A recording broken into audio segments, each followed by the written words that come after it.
परीक्षा थी वो पूर्व के ब्लूप्रिंट पर आधारित थी, तो इस रूप में इसको संशोधित ब्लूप्रिंट कह सकते हैं। और नवीन इसलिए क्योंकि वार्षिक परीक्षा पूरी तरह से इसी ब्लूप्रिंट पर आधारित होगी। तो ये ब्लूप्रिंट गणित विषय का है जिसकी चर्चा मैं आप सभी से यहाँ करने जा रहा हूँ। एक इम्पोर्टेंट चीज़ और मैं आप सभी को बता दूँ कि सत्र 2020-21 के लिए लोक शिक्षण संचालनालय द्वारा जो ब्लूप्रिंट जारी किया जा रहा है, इसी ब्लूप्रिंट के आधार पर वार्षिक परीक्षा का आयोजन होगा। और इस ब्लूप्रिंट में जो पाठ्यक्रम कम किया गया है उस पाठ्यक्रम को भी सम्मिलित किया गया है। पृथक से जो पाठ्यक्रम है वो कम किए गए पाठ्यक्रम को लोक शिक्षण द्वारा अब तक जारी नहीं किया गया है। हमने पूर्व के वीडियो में भी जो आपको कम किया गया पाठ्यक्रम दिखाया वो वास्तव में ब्लूप्रिंट से हटाए गए पाठ्यक्रम को जोड़कर ही आपको दर्शाया था, ताकि आप आसानी से समझ सकें कि किस चीज़ को हमको इस सत्र में पढ़ना है और किस चीज़ को इस सत्र में नहीं पढ़ना है। तो चलिए हम शुरू करते हैं, देखते हैं गणित विषय के ब्लूप्रिंट में क्या परिवर्तन हुआ है। तो ये जो ब्लूप्रिंट का पूरा प्रारूप है, छोटा है दिख रहा होगा, लेकिन हम आगे इसको अलग अलग हिस्सों में थोड़ा जानने की कोशिश करेंगे। जो बड़ा परिवर्तन है छमाही परीक्षा के पश्चात इस ब्लूप्रिंट में वो ये है कि अर्धवार्षिक परीक्षा आपकी 80 अंकों से आयोजित हुई थी गणित विषय में, किंतु यहाँ पूर्णांक 100 लिखा हुआ है। इसका तात्पर्य ये है कि वार्षिक परीक्षा आपकी 100 अंकों के आधार पर आपको कक्षा 9वीं का प्रश्न पत्र देखने को मिलेगा। समय 3 घंटे का एक प्रश्न पत्र इस ब्लूप्रिंट पर तैयार होगा और इस ब्लूप्रिंट के आधार पर जो 100 अंक का है तो प्रश्नों की संख्या भी स्वाभाविक है परिवर्तित होगी। तो 21 धन 5 अर्थात कुल 26 प्रश्न गणित विषय के प्रश्न पत्र में आएंगे। तो जो 21 प्रश्न हैं इनमें सभी में आपको अथवा या आंतरिक विकल्प मिलेगा, अथवा का एक प्रश्न होगा। तो 21 दूनी 42 प्रश्न तो ये हो ही गए, प्लस 5 प्रश्न एक तरह से आपको ये वस्तुनिष्ठ प्रश्न मिलेंगे जो कई प्रकार के होते हैं, जिसमें बहुविकल्प होते हैं, रिक्त स्थान है, सही जोड़ी बनाइए, एक शब्द या एक वाक्य में उत्तर दिए, इस प्रकार के बहुत सारे जो प्रश्न हैं वो बहुविकल्प के अंतर्गत आते हैं। तो हम इसमें जानने की कोशिश करते हैं कि किस पाठ्यक्रम में क्या क्या चीज़ कोर्स में ब्लूप्रिंट में सम्मिलित है और क्या चीज़ सम्मिलित नहीं है। सबसे पहला आप देख पा रहे होंगे ब्रिज कोर्स।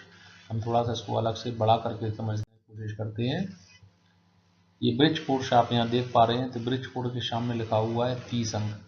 ब्रिज कोर्स की चर्चा हमने पूर्व में भी 1 या 2 वीडियो में की है, जैसे कि कक्षा 9वीं के विद्यार्थियों के लिए गणित, अंग्रेजी और हिंदी, इन 3 विषयों में एक अलग से पाठ्यक्रम संचालित होता है जिसको हम ब्रिज कोर्स कहते हैं। तो ब्रिज का तात्पर्य होता है पुल, कोर्स माने पाठ्यक्रम, एक ऐसा पाठ्यक्रम जो जोड़ने वाला, पुल अर्थात जोड़ने वाला। तो किसको जोड़ने वाला? कक्षा 9वीं को जोड़ने वाला। किससे? तो जो 8वीं से विद्यार्थी 9वीं में आते हैं उनको जोड़ने वाला जो पाठ्यक्रम उसको हम कहते हैं ब्रिज कोर्स। तो इस ब्रिज कोर्स में गणित की जो सामान्य गणनाएं, गुणा, भाग, जोड़ना, घटाना, ये सामान्य जानकारी जो है वो ब्रिज कोर्स के अंतर्गत आती है। तो एक विद्यार्थी से अपेक्षा की जाती है कि इन सामान्य चीज़ों को समझेगा। और ब्रिज कोर्स की जो अभ्यास पुस्तिका है, वर्कबुक है या जो आपकी पुस्तिका है वो पृथक से लोक शिक्षण संचालनालय द्वारा तैयार कराई गई है और सभी शासकीय विद्यालयों में ये उपलब्ध होती है। तो हमको ब्रिज कोर्स की जो भी 2 आपकी छोटी छोटी पतली सी पुस्तकें आपको प्राप्त हो गई होंगी संभवतः, आपको उन पुस्तकों से अच्छे से तैयारी करना है और उस पुस्तक से 30 अंक का प्रश्न आपसे पूछे जाएंगे। तो ये ब्रिज कोर्स जो इम्पोर्टेंट कोर्स है मध्य प्रदेश में संचालित होता है। मध्य प्रदेश की कक्षा 9वीं में ये हिंदी, अंग्रेजी और गणित विषय के लिए संचालित होता है। तो इसमें से 30 अंक के प्रश्न आपको आएंगे। इस 30 अंक के प्रश्नों में 1 अंक के 10 प्रश्न होंगे, अर्थात 1 नंबर के 10 होंगे। 2 अंक का 1 प्रश्न, 3 अंक का 1 प्रश्न, 4 अंक का कोई प्रश्न नहीं, 5 अंक के 3 प्रश्न, टोटल प्रश्नों की संख्या 5 और ये टोटल अंकों का योग 30, ये 30 प्रश्न आएंगे।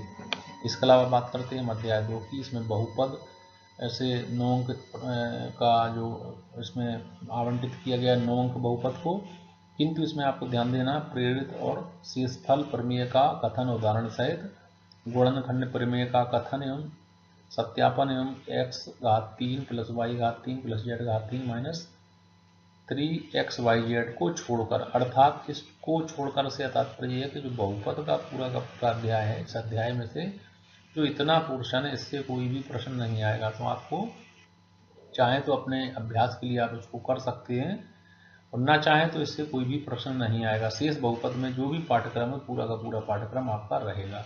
और ये 9 अंक का है। इसके अलावा निर्देशांक ज्यामिति का पूरा चैप्टर है, ये 8 अंक का है। रेखाएं और कोण 6 अंक का है।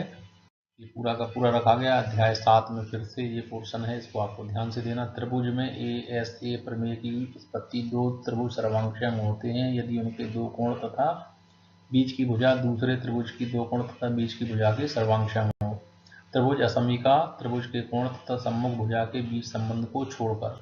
अर्थात त्रिभुज का चैप्टर तो पूरा का पूरा आपकी पुस्तक में है, किंतु उसके इतने पोर्शन को जो यहाँ हमने पढ़ के बताया, इसको आपको तैयार नहीं करना। चाहें आप अपनी प्रैक्टिस के लिए, अपने अभ्यास के लिए कर सकते हैं, लेकिन इससे कोई प्रश्न नहीं आएगा। और ये त्रिभुज का चैप्टर 5 अंक का आवंटित है। चतुर्भुज 4 अंक का है। वृत्त का है। वृत्त के अंतर्गत भी ये 3 बिंदु दिए गए हैं, इनको आपको तैयार नहीं करना, अर्थात ये प्रश्न आपके प्रश्न पत्र में आने की कोई संभावना नहीं है। शेष वृत्त का पूरा चैप्टर आपको तैयार करना। रचनाएं दी गई परिमाप तथा आधार कोण द्वारा बने त्रिभुज को छोड़कर, अर्थात इतने भाग को आपको नहीं पढ़ना है, इसको छोड़ दिया गया है, इस साल के लिए कम किया गया है। हीरोन का सूत्र, इसमें भी ब्रैकेट में लिखा हुआ हीरोन के सूत्र द्वारा चतुर्भुज का क्षेत्रफल ज्ञात करने के अनुप्रयोग को छोड़कर, अर्थात ये प्रश्न परीक्षा में नहीं पूछा जाएगा। इस सेशन के लिए, केवल इस सत्र के लिए, सत्र 2020-21 के लिए, 21-22 के लिए हो सकता है ये पूरा पाठ्यक्रम में रख दिया जाए, तो पूरा का पूरा चैप्टर आपसे पूछा जाएगा। और ये 5 अंक का है। ये अध्याय 12 तक की बात होगी। ये बात करते हैं अध्याय 13, पृष्ठीय क्षेत्रफल और आयतन 8 अंक का है। सांख्यिकी में भी ये 3 बिंदुओं को छोड़कर। Histogram with varying base length, आवृत्ति बहुभुज, अवर्गीकृत क्वांटन से माध्यक तथा बहुलक को छोड़कर, अर्थात सांख्यिकी का चैप्टर तो है, किंतु इतना भाग आपको नहीं पढ़ना है, 9 अंक का है। इसके अलावा प्रायिकता का पूरा चैप्टर रखा गया, 8 अंक का है। टोटल 100 अंक है। प्रश्नों की संख्या 21, 5, 26 है।